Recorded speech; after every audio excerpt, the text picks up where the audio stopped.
Kami dari kelompok 13 akan membahas mengenai BBLR atau bayi dengan berat badan lahir rendah. Angka kejadian BBLR diperkirakan 15% dari seluruh kelahiran di dunia. 90% kejadian bayi BBLR terdapat di negara berkembang dengan angka kematiannya 35 kali lebih tinggi dari bayi normal.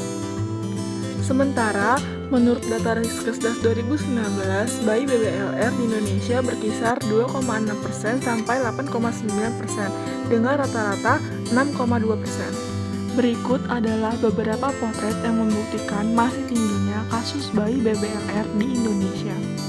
Bayi berat lahir rendah termasuk faktor utama dalam peningkatan mortalitas, morbiditas, dan disabilitas neonatus bayi dan anak, serta memberikan dampak jangka panjang terhadap kehidupannya di masa depan. Selain itu, bayi berat lahir rendah dapat mengalami gangguan mental dan fisik pada usia tumbuh kembang selanjutnya. Selanjutnya, kita akan membahas tentang apa itu BBLR, apa penyebab, gejala, dan komplikasinya.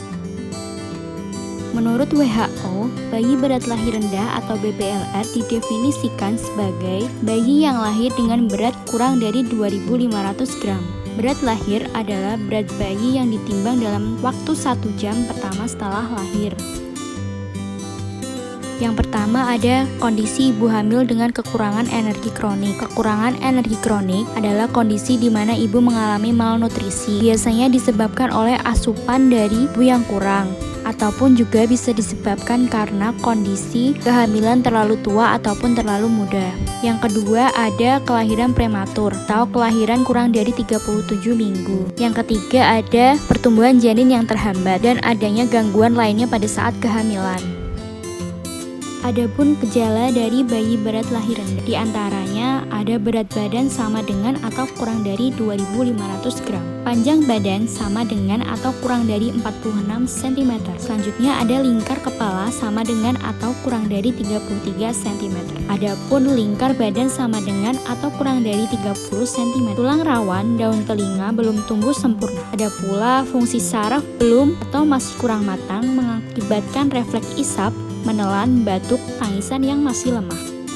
Berikut ini adalah komplikasi langsung yang dapat terjadi pada bayi dengan berat lahir rendah. Yang pertama adalah hipotermia. Hipotermia terjadi karena sedikitnya kadar lemak yang mampu menahan dingin. Sementara itu, permukaan tubuh yang luas menyebabkan panas tubuh keluar lebih cepat. Yang kedua adalah hipoglikemia. Hipoglikemia adalah kondisi di mana glukosa pada tubuh anak sangat rendah. Selanjutnya adalah hiperbilirubinemia. Hiperbilirubinemia terjadi karena kadar bilirubin di dalam darah bayi terlalu tinggi. Tubuh bayi BBLR belum dapat menyaring bilirubin dengan baik hingga membuat tubuh bayi menjadi berwarna kuning.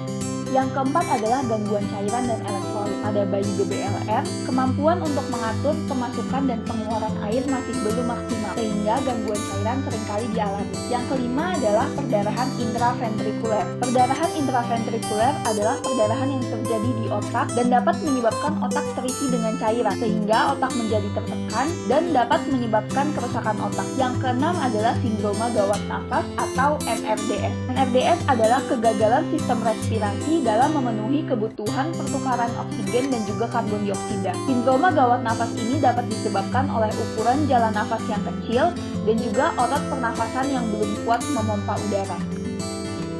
Bagaimana penata laksanaan bayi BBLR? 1. Mempertahankan suhu dan kehangatan bayi BBLR di rumah. Bayi BBLR sangat rentan terhadap suhu dingin. Hal ini bertujuan untuk mencegah hipotermia dan membantu mencapai pertumbuhan berat badan normal. 2. Memberikan ASI kepada bayi BBLR. Hal ini bertujuan untuk memenuhi nutrisi pada bayi BBLR. 3. Melengkapi imunisasi bayi. Karena bayi BBLR memiliki sistem kekebalan tubuh yang lemah, perawatan ibu pada bayi BBLR sangat berdampak pada kualitas dan pertahanan hidup bayi BBLR. Pemeriksaan diagnosis pada bayi BBLR terdiri atas 3 faktor. Faktor yang pertama adalah faktor anamnesis yang mencakup umur ibu, hari pertama haid terakhir, riwayat persalinan sebelumnya, jarak kelahiran sebelumnya, kenaikan berat badan selama hamil, aktivitas, penyakit yang diderita, serta obat-obatan yang diminum selama hamil. Faktor yang kedua adalah faktor fisik, terdiri dari berat badan kurang dari 2.500 gram, tanda prematuritas atau bayi kurang bulan, dan juga tanda bayi cukup bulan atau lebih bulan. Faktor yang ketiga adalah faktor penunjang. Pemeriksaan skor balance, shake test untuk bayi kurang bulan, pengecekan darah rutin, pengecekan kadar elektrolit dan analisis gas darah, faktor rongsen dada pada bayi prematur baru lahir, dan bayi yang mengalami sindrom gangguan nafas, dan yang terakhir adalah USG kepala, terutama untuk bayi dengan umur kehamilan kurang dari 35 minggu. Berat lahir pada umumnya sangat terkait dengan pertumbuhan dan perkembangan jangka panjang, sehingga dampak lanjutan dari BBLR dapat berupa gagal tumbuh atau growth faltering. Seseorang bayi yang lahir dengan BBLR akan sulit dalam mengejar ketertinggalan pertumbuhan awal. Pertumbuhan yang tertinggal dari yang normal akan menyebabkan anak tersebut mengalami stunting. Upaya-upaya untuk mencegah BBLR meliputi: pertama, menjaga kesehatan ibu dan pemenuhan gizi seimbang dari sebelum masa kehamilan hingga saat bayi dilahirkan. Yang kedua, melakukan pemeriksaan antenatal care atau ANC secara teratur, yaitu 1 kali pemeriksaan pada trimester pertama, 1 kali pemeriksaan pada trimester kedua, dan 2 kali pemeriksaan pada trimester ketiga. Yang ketiga, mengoptimalkan akses informasi berupa penyediaan media massa mengenai pencegahan BBLR. Yang keempat, dukungan suami, melibatkan suami dalam intervensi kesehatan seperti konseling dan penyuluhan terkait pencegahan BBLR. Yang kelima, mengontrol jarak kehamilan dengan cara ber-KB, karena seringnya terjadi komplikasi perdarahan sewaktu hamil, terjadinya partus prematur, dan anemia berat pada jarak kehamilan yang terlalu singkat. Yang keenam, tidak merokok, tidak meminum alkohol, dan tidak menggunakan obat terlarang. Dapat diambil kesimpulan bahwa kejadian BBLR pada daerah pesisir dipengaruhi oleh status gizi yang rendah pada ibu hamil, sementara status gizi dipengaruhi oleh pendapatan atau faktor ekonomi.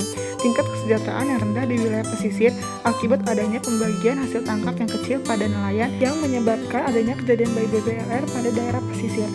Nah, itu tadi penjelasan mengenai bayi dengan BBLR. Semoga bermanfaat dan dapat menambah pengetahuan. Terima kasih.